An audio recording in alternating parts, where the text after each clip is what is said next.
Agradezco a las organizaciones organizadoras la invitación a este evento interesante sobre ecocidio, corrupción y violaciones de derechos humanos en la región del arco minero del Orinoco en Venezuela. La corrupción existe obviamente en todos países y cualquiera sean sus sistemas económicos o políticos o su grado de desarrollo, tanto en la esfera pública como en la privada. Y lo mismo podemos también decir de los delitos medioambientales. Ambos representan una amenaza directa para los derechos humanos. Y la comunidad internacional reconoce cada vez más los fuertes vínculos entre la corrupción, su impacto en el medio ambiente y los derechos humanos. Y es en este sentido que, por ejemplo, la relación entre el objetivo número 16 de Desarrollo Sostenible de Naciones Unidas sobre instituciones fuertes y libres de corrupción es clave para lograr todos los demás objetivos de desarrollo sostenible relacionados con un medio ambiente sano. Es en este marco que los tres panelistas presentarán el caso del arco minero del Orinoco en Venezuela como un estudio de caso de la relación entre la corrupción, su impacto en el medio ambiente y los derechos humanos. Primero, Cristina Vollmer Di Borelli, directora ejecutiva de SOS Orinoco, nos presentará cómo la minería depredadora en la región impacta el medio ambiente y en las personas que viven en la región, incluso fuera de la región. Y luego, segundo, Mercedes de Freitas, directora ejecutiva de capítulo de Transparencia Internacional de Venezuela, nos hablará cómo la depredación en la región del Orinoco está vinculada con la corrupción en Venezuela. Y luego, Eduardo Salcedo, de la Fundación Vortex, nos hablará y nos explicará con medios de las ciencias sociales de las estructuras que son responsables de la depredación en la región y de su impacto en los derechos humanos en las venezolanas y venezolanos.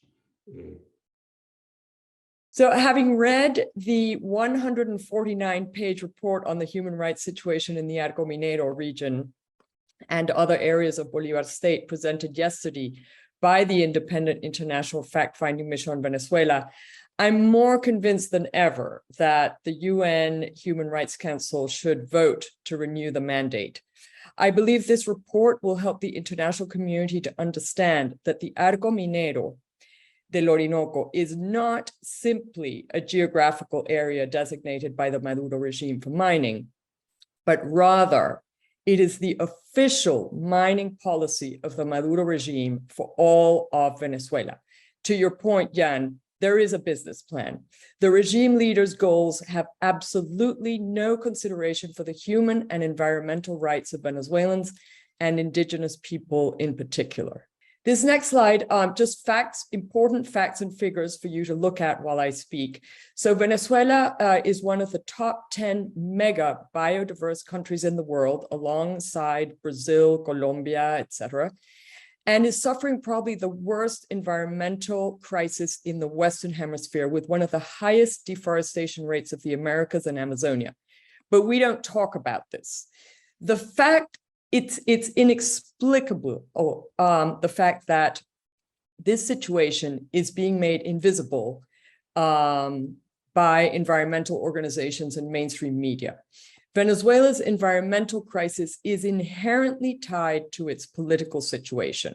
The Maduro regime is increasingly protecting itself from mounting international pressure, including sanctions at the expense of Venezuela's natural resources and formerly pristine biodiversity.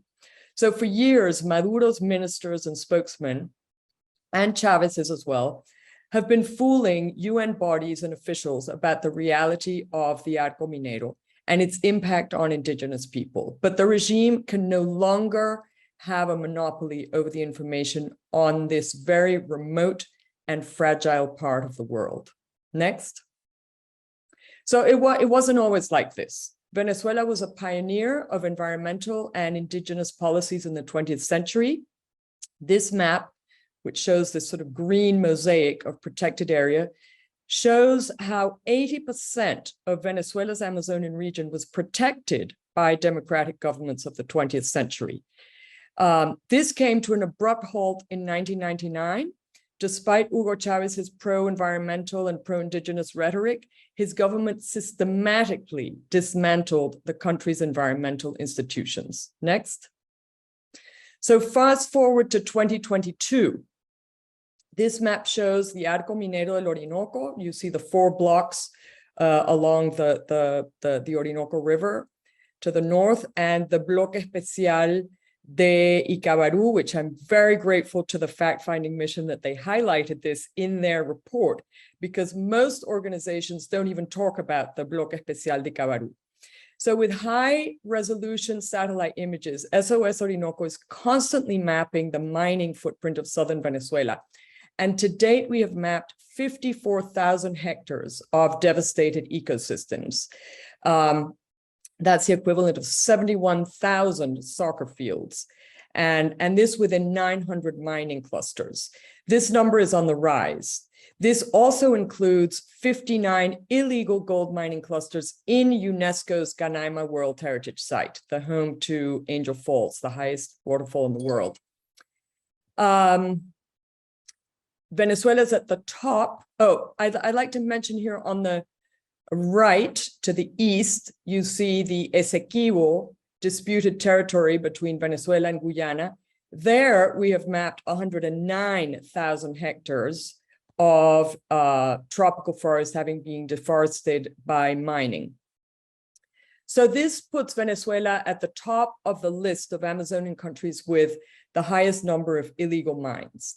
The Arco Minero is basically a rubric for a policy that gives the outward appearance of having a well-delimited geographical scope, although illegal according to Venezuelan law.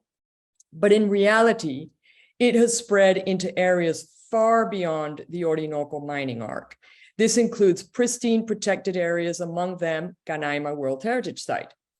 The mining arc is nothing more than a policy designed to informalize mining at all levels, to skip all environmental regulations, and to control access to all the materials necessary for mining, such as fuel, mercury, and all the logistics.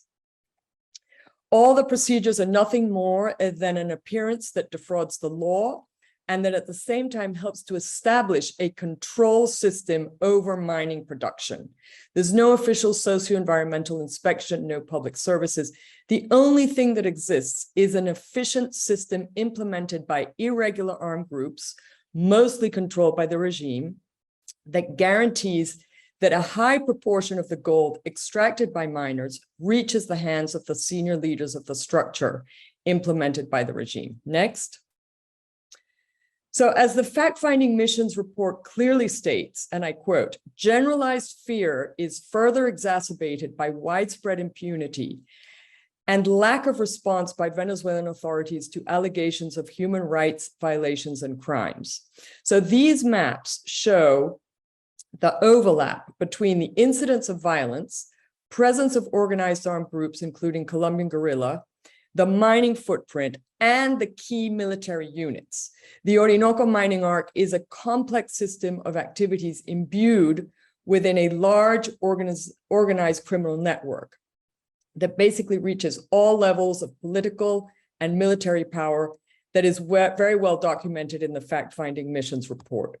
All mining sites, you go to the next slide, all mining sites are exploited under the supervision of state and parastate armed groups, including local criminal gangs, the Colombian National Liberation Army, ELN, dissident FARC the dissident FARC of Colombia, who all operate in partnership with regime authorities. Their control mechanisms are inherently violent and are in complete disregard of human rights. Next. So just a quick word on mercury. So mercury is used massively in all mining in the Arco Minero, and this has a tremendous destructive impact on water bodies, the soil, flora, fauna, even within protected areas. At SOS Orinoco, we decided to do our own sampling and estimations of mercury concentration in mining areas of the upper basin of the Caroni River. But the details remain confidential so as to protect the collaborators and authors of the report. In these localities, samples of water, sediments, fish for human consumption, and human hair were taken, understanding that mercury contamination does not remain at the site of the activity, but has an influence downstream because it bioaccumulates in fish and humans. And the conclusion was that the presence of mercury was detected in the Pemon population that was evaluated, and it was found to be, in most cases, exceeding the limit established by the WHO. Next. So in conclusion, the Arco Minero is a mining policy that is based on human rights violations. And as the missions report highlights, some of these correspond to conduct that qualifies as crimes against humanity. This is a failed state scenario. The regime's objectives are being pursued in complete disregard of indigenous peoples, ecosystems, protected areas, and social consideration. We at SOS Orinoco believe that the threats to security posed by the Venezuela's regime to neighbors and surrounding countries cannot be properly addressed without considering the role of this mining policy, the importance of mineral resources and its fragile socio-environmental context.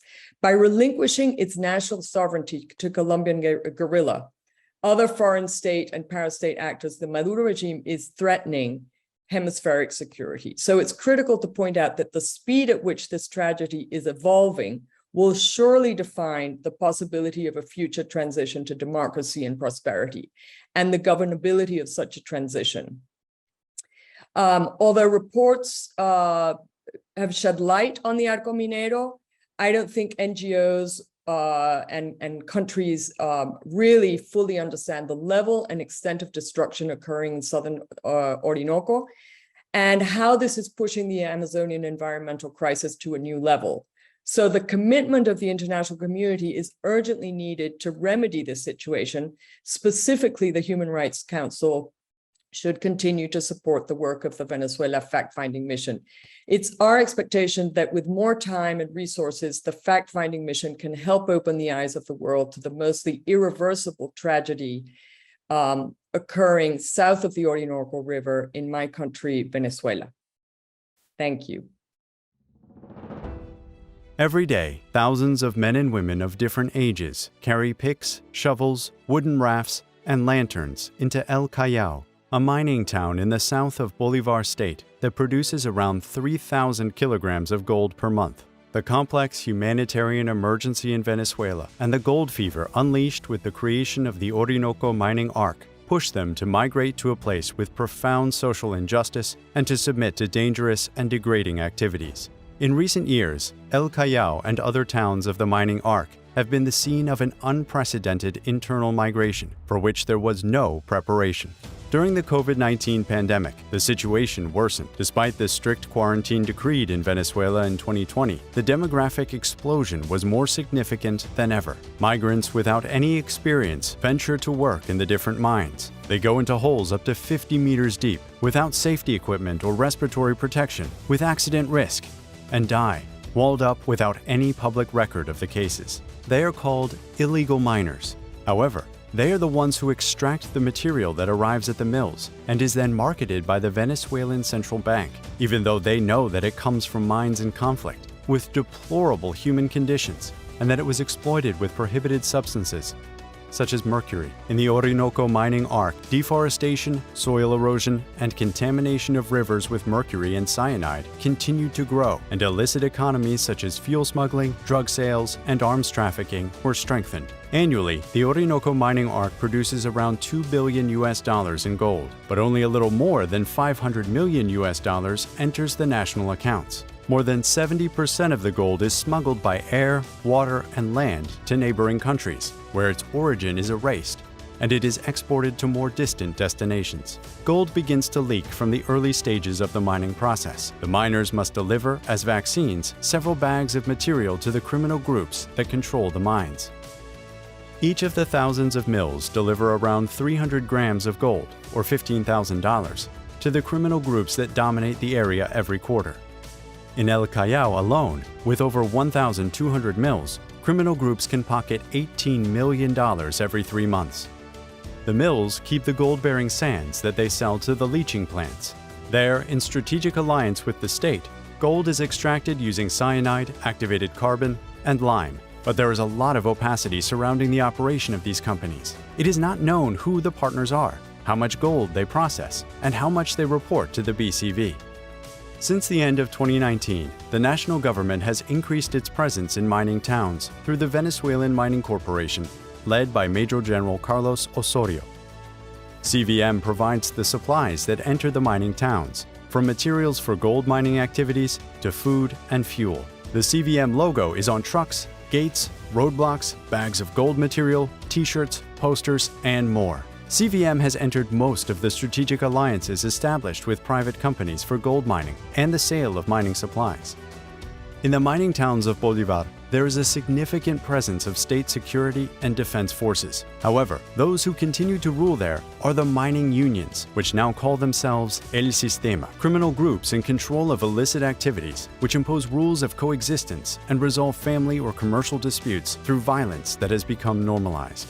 These gangs kill, decide who enters or leaves the mines, how much and how it is worked, and what can and cannot be said, all imposed with the power of fire.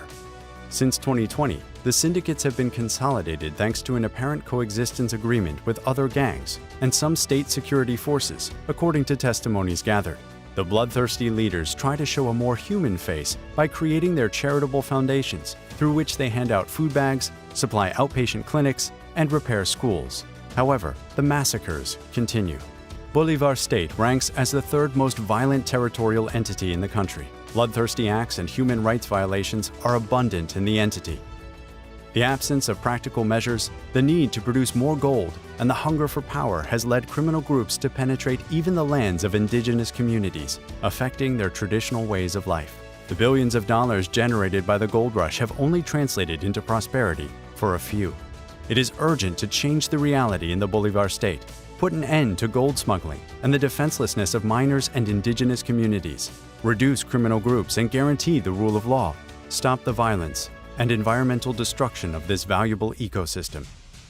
This restructuring is so complex that only with society and public opinion committed and actively working in favor of an integral Venezuela, change can be achieved. Every Venezuelan can and must participate in this.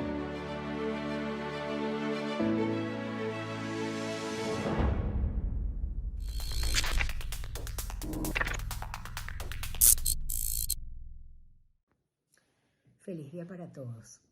En el video que acabamos de ver, Transparencia Venezuela trató de resumir en pocos minutos la realidad actual, después de la pandemia, del arco minero del Orinoco y los diferentes sectores de la vida, tanto la población indígena y criolla, el ambiente, los temas laborales, la seguridad jurídica, la presencia del Estado. Y yo quiero hacer énfasis en algunos puntos, ya que el video resume bastante los temas más importantes. El primer tema que quiero destacar es que la impunidad, que ya era creciente y ya era altísima para los años anteriores a la pandemia, se suman entonces 2 y 3 años más, ¿verdad? 19, 20 y 21 y ahora ya 22. Estos ya casi 4 años. Desde la última investigación que realizó Transparencia Venezuela, nosotros hemos podido ver que se ha acumulado impunidad.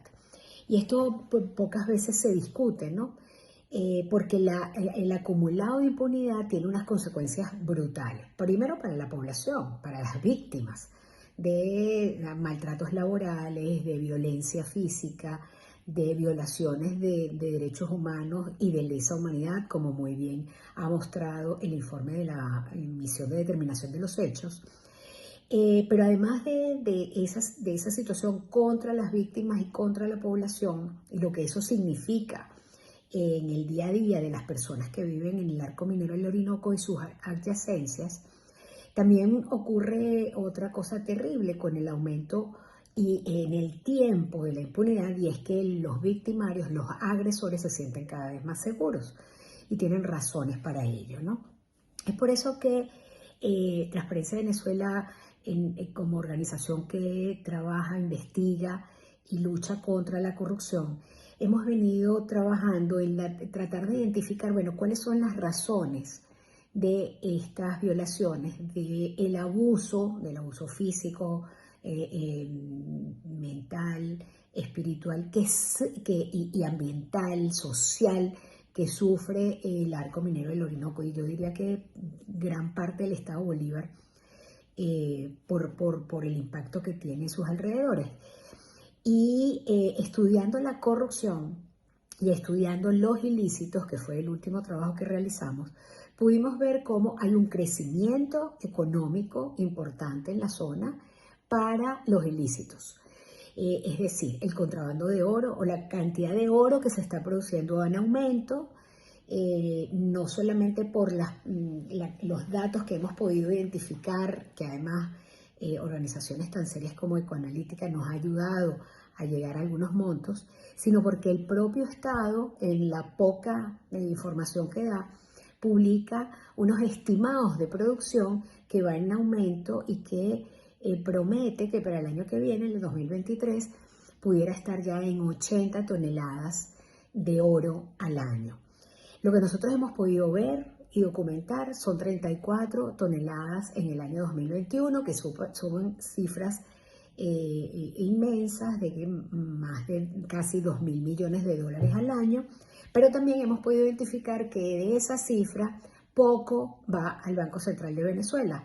Entonces, en el informe nosotros identificamos como que más del 70% de lo que se produce en el arco minero se va de contrabando. Se va de contrabando no solamente en las bandas criminales, sino en actores del Estado que tienen control del proceso allí y a nivel nacional. Entonces, lo que estamos viendo es que hay una impunidad que además está garantizando un negocio ilícito muy importante en el que los actores están teniendo cada vez más fuerza. La otra cosa que hemos podido identificar como consecuencia de esto, o por razones de esto, por esto como origen, es la consolidación de las bandas criminales. Lo que veíamos, las actores están teniendo cada vez más fuerza. La otra cosa que hemos podido identificar como consecuencia de esto, o por razones de esto, por esto como origen, es la consolidación de las bandas criminales. Lo que veíamos, las masacres que veíamos en años anteriores, ya no se producen como tales, ya no hay tantos enfrentamientos entre bandas porque hay una negociación clara, se han dividido el territorio y han consolidado precios, cada una tiene un espacio de control que además es un control de estas bandas criminales y de estos líderes de las bandas criminales, que obviamente no hay otra explicación, hay una conexión, hay una relación de convivencia en el mejor de los casos con los órganos del Estado que hacen vida allí. Y entonces vamos para el otro punto. No es que las bandas criminales se fortalecen y se asientan y se consolidan en el arco minero presionando a la población y subyugando a la población a las normas de la banda criminal, que ahora le llaman el sistema, en donde todos los habitantes de la zona y sobre todo los mineros se sienten parte del sistema porque no tienen otro sitio donde acudir en busca de justicia o de resolución de conflictos o para resolver los problemas de la vida diaria, como medicinas para mi mamá o gasolina para el carro, etc. Esto ocurre con una presencia activa y aumentada del Estado. Lo que obviamente pareciera una contradicción. Nosotros en las visitas de campo pudimos verificar que hay muchísimas más empresas llamadas alianzas estratégicas, en donde el Estado es parte de esta alianza, y en forma mayoritaria, pero además un control significativo por parte de la Corporación Venezolana de Minería a cargo del militar, el general Osorio, Carlos Osorio, y donde la CBM, la Corporación Venezolana de Minería, se ve en todo letrero, en toda t-shirt, en toda franela, en todos los sacos con los que se recoge el oro. Y sin embargo, esa presencia del Estado, de las Fuerzas Armadas, de las policías nacionales de todo tipo, no significa una seguridad para la población o la implementación, la aplicación de la Constitución y la ley venezolana. Es por ello que lo que queremos destacar en estos minutos es la presencia activa del Estado en connivencia con los grupos criminales que hacen vida en el arco minero y tienen control de esa zona, por supuesto con un interés económico en el que creciente, y que todas las estimaciones nos indican que el negocio cada día va a ser mayor, con lo cual nos tememos que mientras este negocio ilícito quede impune, la situación de la población cada vez va a ser peor. Lamentablemente termino con estas palabras tristes, poco alentadoras, pero que sí hago un llamado a que hace falta que todo el país todas las personas que están trabajando nacional e internacionalmente en estos temas, pues tomemos conciencia primero y después nos aboquemos a una solución pacífica pero real, contundente de esta situación. Primero que todo, quiero agradecer el espacio para discutir y analizar algunas de las características más relevantes de los sistemas y de las redes de corrupción que operan actualmente en Venezuela. Lamentablemente, como lo vamos a ver en los próximos minutos, en Venezuela convergen algunos de los sistemas, algunas de las redes de corrupción más extensas y complejas que se conozcan actualmente. Y simultáneamente, a la par de estas estructuras de corrupción, también en algunos sectores, en algunas regiones del país, actúan grupos criminales con un altísimo poder de coerción y de ejercicio de violencia. De esa manera, en Venezuela, lamentablemente, hoy en día convergen corrupción en niveles sin precedentes y violaciones masivas de derechos humanos.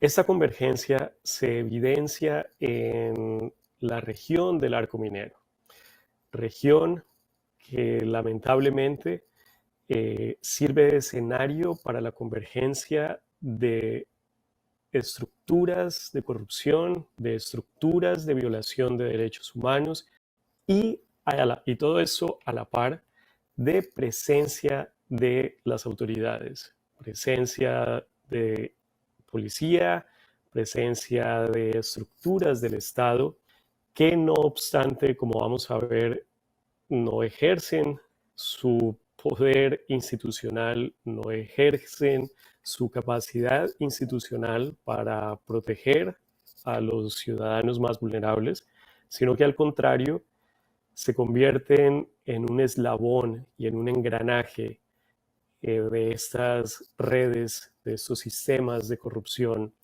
que terminan victimizando a miles y millones de ciudadanos venezolanos.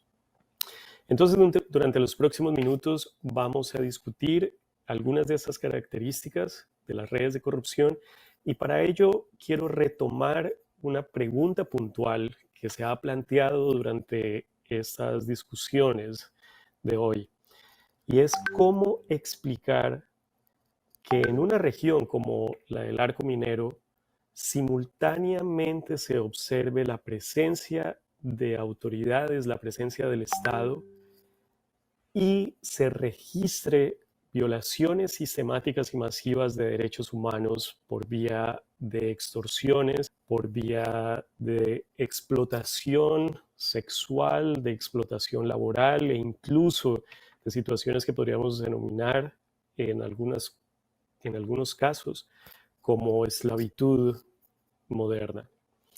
Entonces, ¿cómo explicar que en esa región converjan autoridades del Estado y estructuras criminales dedicadas a explotar, dedicadas a vulnerar y dedicadas a ejercer violencia y coerción sobre la población?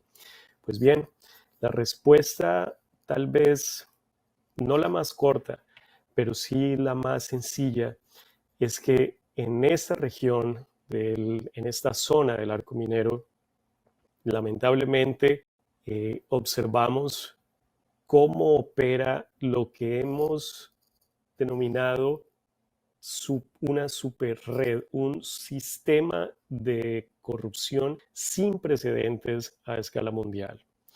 Entonces, miremos muy rápidamente las características de estas redes de corrupción y respondamos en un par de minutos por qué nos referimos a estos sistemas, a estas redes de corrupción como una super red.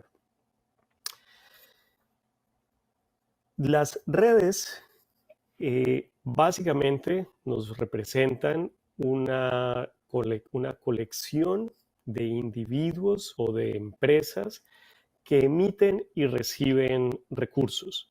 Entonces, en redes como las que vamos a ver en unos minutos, como las que vamos a ver a continuación, los puntos nos representan o personas o empresas, y las líneas que conectan a estos puntos nos representan flujos de recursos, recursos lícitos e ilícitos que abarcan desde dinero hasta información o, por ejemplo, protección.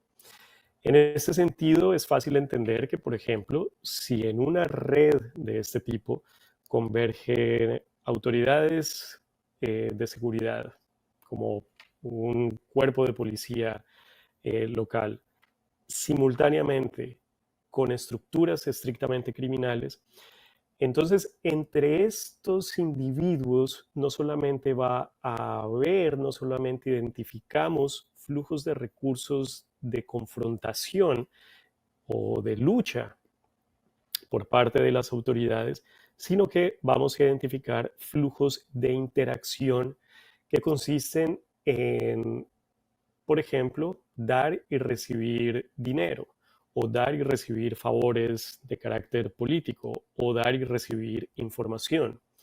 Entonces, toda esta colección de individuos, de personas y, como lo vamos a ver más adelante, de empresas que convergen en una región, pues básicamente lo que hacen es proporcionar y recibir, emitir y recibir recursos de distinto tipo.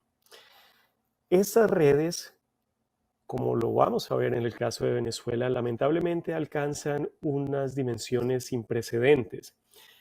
Y entonces aquí podemos explicar muy bien por qué utilizamos el concepto de superred para referirnos a estos sistemas de corrupción que observamos en Venezuela actualmente. Pues bien, una red, específicamente una red social, es decir, una red, y en ese caso específicamente una red ilícita que conecta individuos y empresas, una red se ha definido como una colección de aproximadamente 150 nodos entre individuos y empresas, legales e ilegales. Entonces, en la literatura científica se ha denominado como macrored a una red en la que tenemos al menos 2 órdenes de magnitud, es decir, cuando se supera en 2 órdenes de magnitud el tamaño de una red normal de aproximadamente 150 nodos. Y se ha denominado una superred cuando tenemos el doble de una macrored. Es decir, cuando la macrored se supera al menos en 2 órdenes de magnitud. Esto, ¿cómo se observa en la práctica en el caso de Venezuela? Pues bien, Venezuela es la primera superred de corrupción y de cooptación de la que se tenga evidencia empírica, de la que se conozca información empírica que nos ha permitido junto a Transparencia Venezuela, reconstruir todo este sistema de interacciones entre individuos y entre empresas a un tamaño y a una complejidad sin precedentes. Y para entender por qué por qué se dice que es una complejidad y un tamaño sin precedentes, basta ver el tamaño y la escala de la superred de corrupción en Venezuela, de corrupción y de cooptación institucional en Venezuela, en perspectiva, es decir, comparada con respecto a la red de corrupción más grande de la que se tenía noticia antes de Venezuela, que era Lavallato. Algunos interesados en estos temas de corrupción transnacional habrán escuchado el escándalo Lavallato como esta red de corrupción originada en Brasil, en la que 11 empresas de las más grandes de Brasil, empresas de infraestructura, empresas de alimentos, no solamente se cartelizaron para capturar la contratación del Estado brasilero, sino que pagaron sobornos, establecieron acuerdos políticos, financiaron campañas políticas, financiaron partidos políticos a lo largo y ancho de América Latina para acceder a contratos millonarios, no solamente en Brasil, sino básicamente en todos los países de América Latina. Pues bien, esta red, incluso teniendo en cuenta el hecho de que se extendió por prácticamente toda América Latina, en su momento, en el año 2020, fue modelada y en ella se identificaron 1.399 nodos y 3.758 interacciones. Sin embargo, en ese mismo año, cuando se analizaron y se elaboraron los primeros modelos de la superred de corrupción y de cooptación institucional en Venezuela, se identificaron más de 5.400 nodos y más de 17.000 interacciones. Eso quiere decir que la macrored de corrupción Lavallato fue superada en más de 2 órdenes de magnitud en el caso de la superred de corrupción y de cooptación institucional en Venezuela. Y eso con respecto a los primeros modelos obtenidos en el año 2020. Como vamos a ver a continuación, en los siguientes minutos, el tamaño inicialmente identificado ha aumentado y por lo tanto podemos decir, sin temor a equivocarnos, que la red, que el sistema de corrupción y de cooptación institucional identificado en Venezuela se puede denominar como una superestructura, como una superred sin antecedentes en términos históricos y a nivel mundial. ¿Qué pasa cuando nos enfrentamos, cuando vemos una red de esta magnitud, una superred de esta magnitud? Pues bien, lo que podemos esperar es que esta superred no se caracterice únicamente por el pago de sobornos esporádicos, como lo podríamos esperar en una red de corrupción normal, donde interactúan 100, 150 individuos y empresas.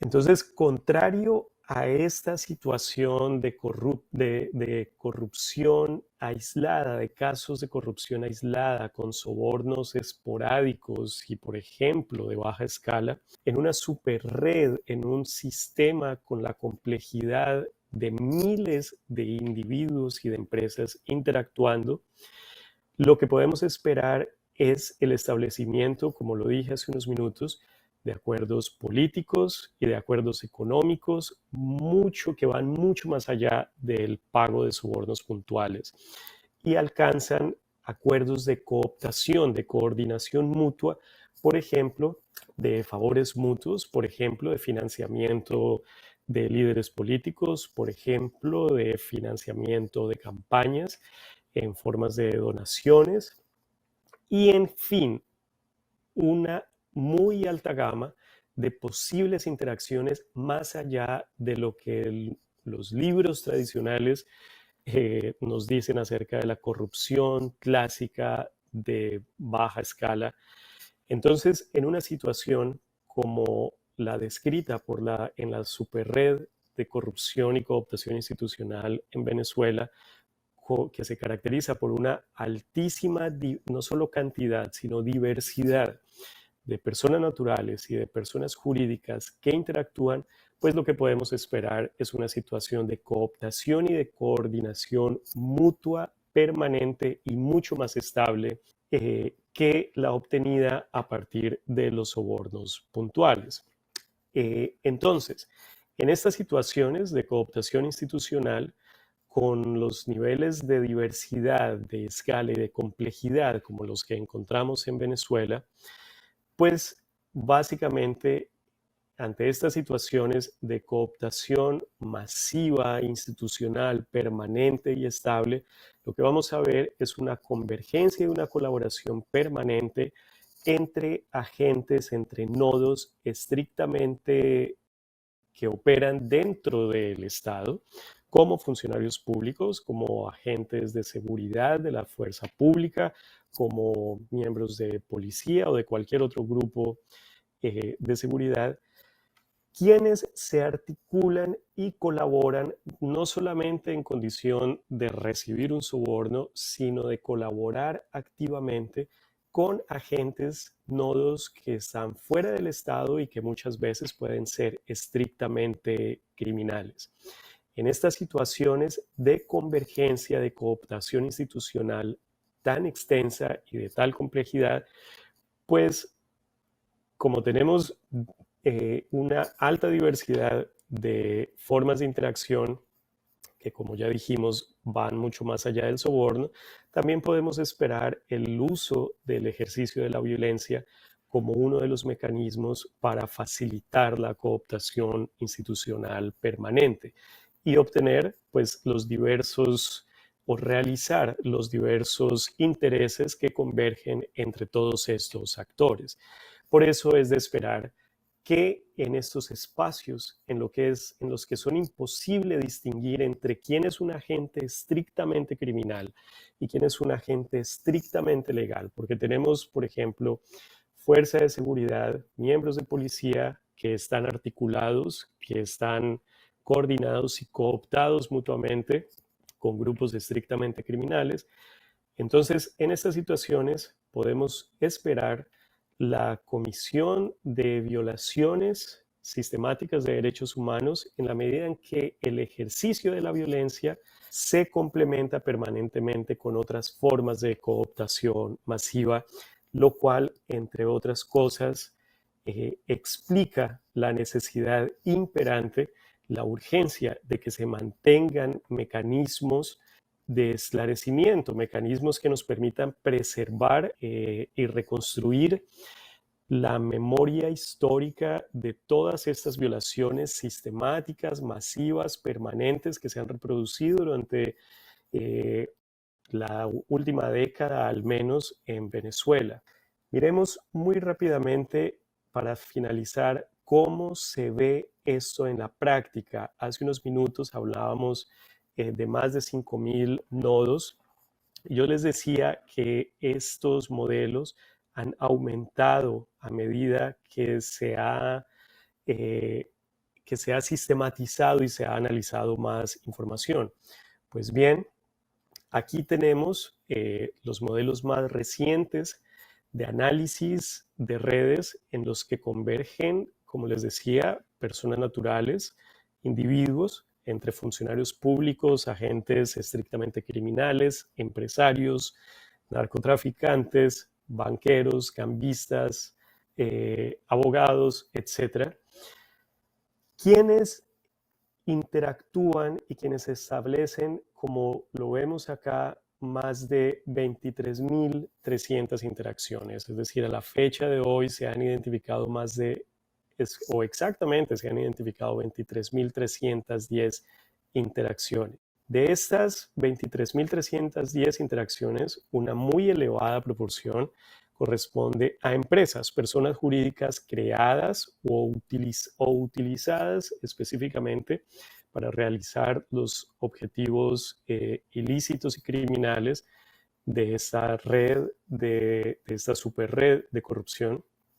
Aquí vemos los iconos que corresponden a empresas y los iconos que corresponden a personas naturales, y vemos cómo convergen de manera masiva en términos de que entre ellos, pues como lo vemos, se identifican más de 23.000 interacciones. En el caso de las empresas, entonces se hace evidente que es imposible distinguir entre cuál nodo es estrictamente legal o cuál nodo es estrictamente ilegal, pues porque tenemos, por ejemplo, empresas que cumplen con toda la regulación, que cumplen con todos los requisitos legales de su establecimiento, de su operación, pero que existen únicamente para realizar, por ejemplo, esquemas de lavado de dinero local, a nivel doméstico o transnacional. Y algo similar se observa con respecto a las personas, a los individuos que también convergen en esta red. Entonces, en estos minutos me gustaría solamente puntualizar el hecho de que lo que tenemos acá cuando hablamos de una superestructura, de un sistema de esta escala, de esta diversidad, pues ya tenemos una situación que va mucho más allá de la definición tradicional de corrupción, que va mucho más allá del uso del soborno en un sentido tradicional y que avanza hacia formas estables de cooptación mutua, permanente, sostenida a través de años, en el caso de Venezuela, lamentablemente a través de más de una década, lo cual explica por qué encontramos regiones del país que se caracterizan completamente por una cooptación y una colaboración estrecha y permanente entre los funcionarios públicos y, por ejemplo, grupos abiertamente criminales como el Tren de Aragua o cualquiera de estos grupos que opera a lo largo ya no solamente de Venezuela, sino a lo largo de varios países circundantes. Entonces, yo creo que esto es suficiente para ilustrar el nivel de complejidad al que nos estamos enfrentando. Agradezco a los panelistas por sus presentaciones. Yo creo que con esto tenemos ahora un panorama claro de cómo estén vinculados la corrupción, su impacto en el medio ambiente y los derechos humanos. Será una tarea en este momento para todos los actores, ya sea dentro de Venezuela o fuera de Venezuela, de poder hacer frente a los fenómenos descritos, y será también una tarea del propio Consejo de Derechos Humanos de abordar, tanto en el caso de Venezuela, pero también en los demás países en donde se den esos fenómenos, hacerle frente a esto como comunidad internacional. Muchas gracias por todos los participantes y hasta luego.